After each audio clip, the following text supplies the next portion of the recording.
François, je suis agriculteur dans l'Oise, dans une petite commune qui s'appelle l'Églantier, qui se situe sur le plateau Picard.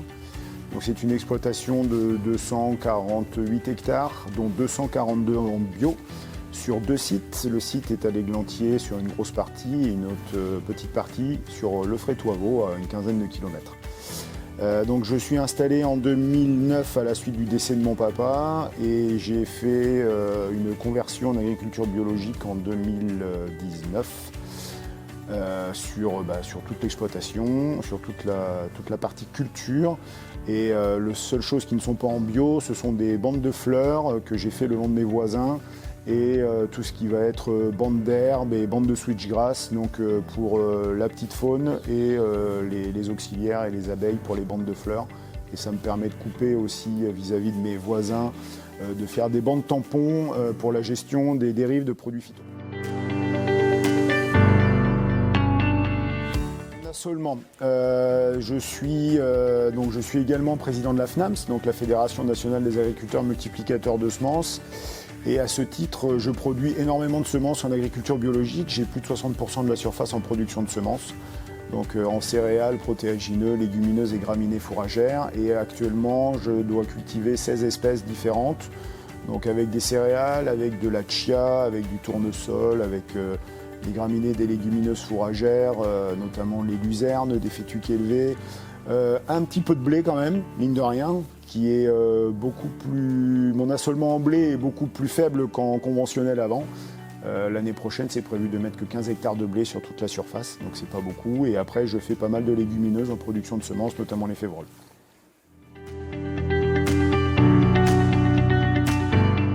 En termes de ravageurs, à aujourd'hui, en production de semences, ce qui me pose le problème, c'est sur le trèfle violet, la gestion de l'apion. Et puis après, en culture de conso, ça serait sur le colza. Le colza, donc cette année, je vais avoir 16 hectares de colza qui a été implanté. Et donc du coup, voilà, les problématiques méligètes, les problématiques petites et grosses altises, les larves d'altise, les charançons, enfin voilà, il y a toute une batterie d'insectes ravageurs sur le colza assez conséquente.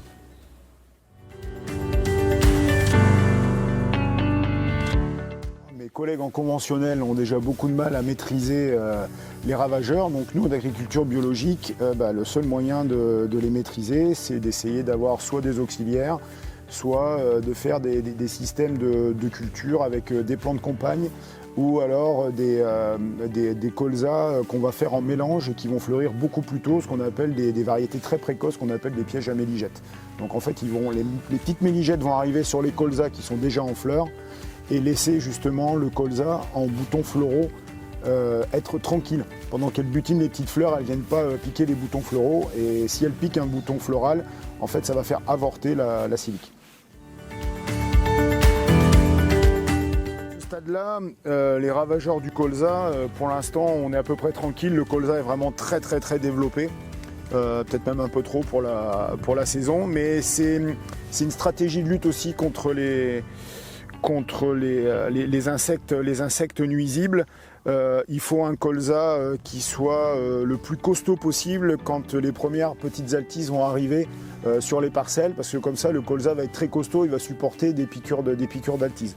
Donc c'est un colza qui a été semé un petit peu avant le 15 août, qui est quand même assez tôt dans la région, et avec un fertilisant starter pour lui donner vraiment le petit coup de fouet au démarrage. Donc là, les premiers vols de grosses altises, même s'il fait un peu frais, vont commencer à arriver.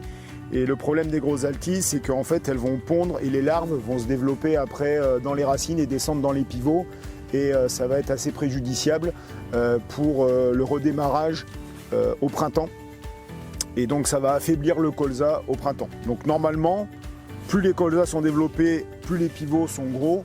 Et normalement, plus il y a de réserves d'azote et plus les colzas vont pouvoir repartir vite, même s'il y a un petit peu de larves d'altise au pied. Il va y avoir d'autres problèmes qui vont arriver aussi un petit peu plus tard, courant octobre-novembre. Il va y avoir les premiers charançons qui vont arriver, donc les premiers charançons de la tige. Ça, malheureusement, nous n'avons pas de levier autre que éventuellement agronomique ou de la rotation ou quelques auxiliaires, mais s'il y a pullulation, ça peut être très préjudiciable pour le colza. Et après, au printemps, il y aura les méligettes et les charançons des siliques. Donc les méligettes, là ici, j'ai semé du colza en mélange avec mon colza, du colza très précoce qui va fleurir avant, ce qu'on appelle les pièges à méligettes. Donc ça qui est répandu pas qu'en bio, mais aussi ça se développe beaucoup en agriculture conventionnelle. Et par contre, après, les explosions de population de pucerons cendrés et les charançons des siliques, ça malheureusement, on n'a pas grand-chose, mis à part éventuellement les auxiliaires pour lutter contre eux.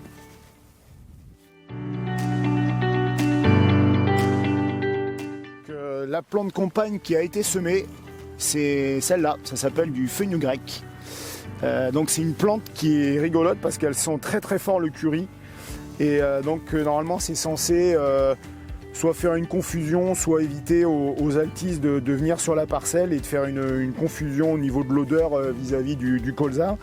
Et après, comme je suis en précédent févrole, donc févrole d'hiver, voilà les févroles qui est une repousse et qui aussi sent très fort et qui sert aussi à repousser notamment les altises.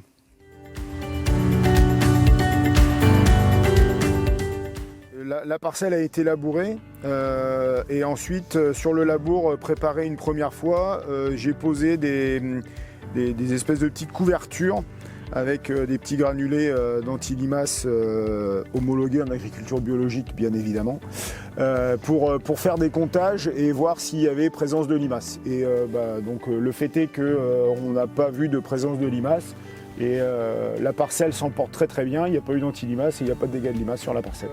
Ça fait des années et des années et des années que j'ai pas utilisé 1 kilo d'antilimaces. Donc après les antilimaces c'est des appâts. Donc plus vous en mettez, a priori, c'est ma théorie, plus vous en amenez. Donc oui, après on est à proximité de haies, il y a pas mal de corvidés dans le coin, donc je pense que oui. Et puis le fait d'être en bio, le fait d'avoir travaillé le sol, on a une petite période de sec, de l'avoir labouré, de l'avoir travaillé 2-3 fois. Je pense qu'on a dû remonter les œufs et les faire éclater en fait au soleil et les faire assécher. Et puis après les limaces, elles ont peut-être pas trop eu le temps de s'organiser et comme il a poussé très très vite, même s'il y a eu quelques morsures dessus, c'est pas très très grave.